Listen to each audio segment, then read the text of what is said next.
After another Cleveland loss in Madison Square Garden to the Knicks, this time a final score of 102-93, the Cavs find themselves down 3-1 in the series. Every game left for the Cavs is going to be win or go home starting on Wednesday. Yes, Wednesday could be the final game for the Cavaliers of this season. But before we get to that, we have to get into what happened in Game 4 here. Well, wrong.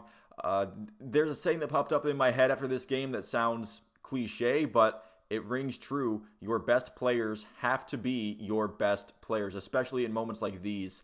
Jalen Brunson has been doing a tremendous job of that with the Knicks. He's been on fire. The Cavs they've tried many different things, but they haven't really been able to consistently shut him down at all. The only thing that has consistently shut down Jalen Brunson was foul trouble in the first half of Game 1, and I think he still put up 20-some in the second half after that.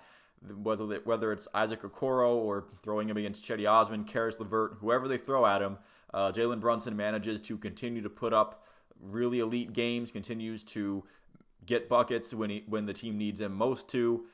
Donovan Mitchell did not do that in Game 4 yesterday, and he hasn't done that in the past 2 games. But I guess Game 3, everyone from the Cavs was a complete no-show. Someone who did wake up in the second half of the game yesterday was Darius Garland. He did lead that comeback early in the third quarter after 6 quarters previously of just dog water, poo basketball, essentially. Jarrett Allen and Evan Mobley, your starting bigs in the front court, they are getting eaten alive on rebounds, whether it's Mitchell Robinson or even Hartenstein is getting there mostly. And also the guards for the Cleveland are also getting worked as well. It's not just the bigs that are having issues.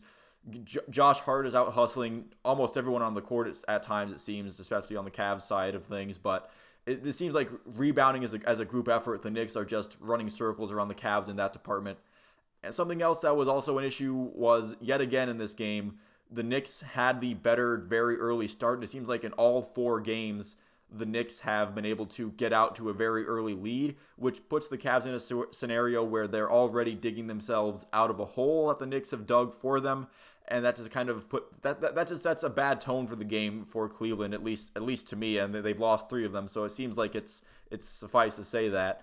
But however, New York was really off from 3 early, although the Cavs weren't even trying them. It would be Cedi Osman making the team's first 3-pointer, but not before he had a terrible foul on a fast break chance that basically gave New York a free and one, whatever. Donovan Mitchell was turning the ball over a lot. He was really trying to spread the ball out and be a distributor, kind of like he was in Game 2. But in this game, it was just leading to bad passes that would go the other way for the Knicks. Jalen Brunson started out the gate playing amazingly. Darius Garland early in the game still couldn't make a shot, and the Knicks found themselves up by 7 after the first quarter. The score was 30-23. In the second quarter, the Knicks started focusing on Donovan Mitchell defensively, realizing that if anyone on this Cavs team was going to bring them back, it would be him. And the Cavs starting lineup, maybe not the exact starting lineup, but early in the second quarter, the lineup kind of let them do that, with Donovan Mitchell and Karis LeVert being really the only 2 outside scoring threats, with Okoro still off, and Ricky Rubio and Mobley were also on the court, but Ricky Rubio hasn't really had much of an impact on this series, and Evan Mobley doesn't take a lot of outside shots, so you can kind of leave him in the paint, and Mobley's been getting kind of shut down in the paint anyway. The Knicks did start to pull away in the second quarter, but before the game got out of control, Isaac Okoro's game, I thought he did start to pull through a little bit. He was doing a pretty good job of driving and getting those layups. He did actually make 1 3-pointer to kind of make them at least think about the possibility that he could make one from the corner.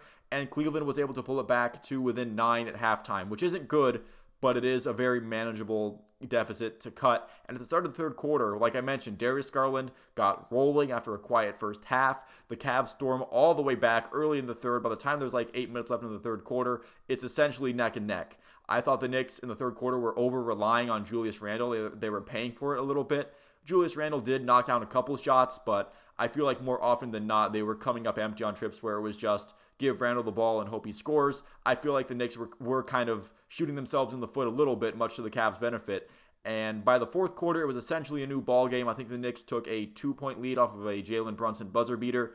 That was a little bit of a missed opportunity for the Cavs, I thought, because I think late in the third, they were getting those defensive stops that they needed to try to build both, not just a small lead, but a little bit of cushion heading into the fourth quarter. They just weren't able to get anything going.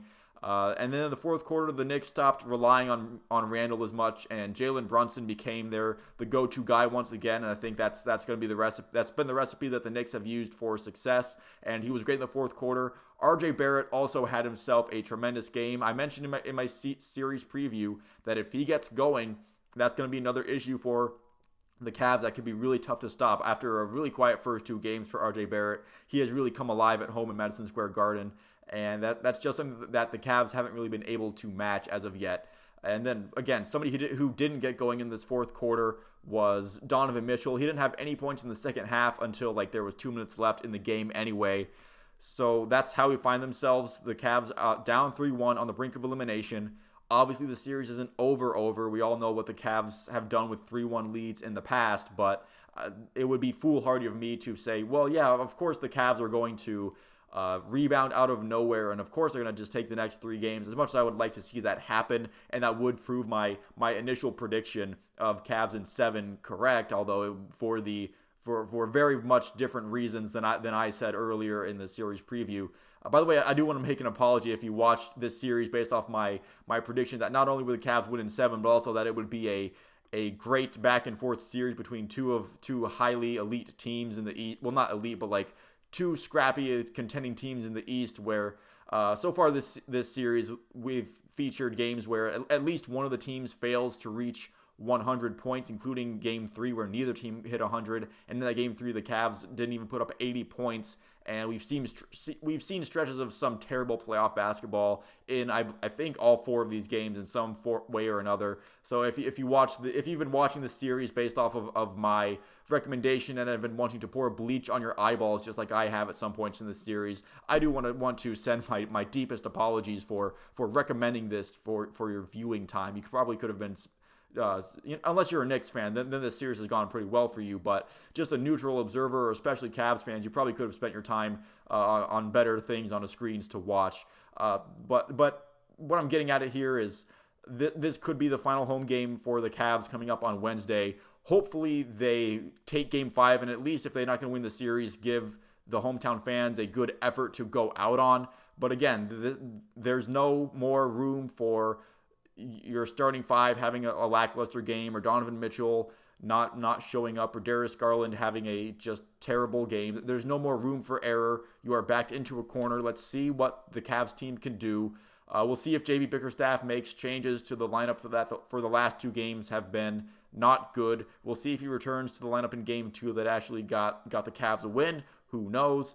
I can't pinpoint what the philosophy behind some of these rotations and some of the minutes for the lineups that the players are getting from JB. I can't pinpoint it. Maybe if this series keeps going past the game on Wednesday, maybe we'll get a clearer answer on what the thought process is there. But that's about it for this one. Thank you for watching. If you made it this far into the video, I'll see you at the next one.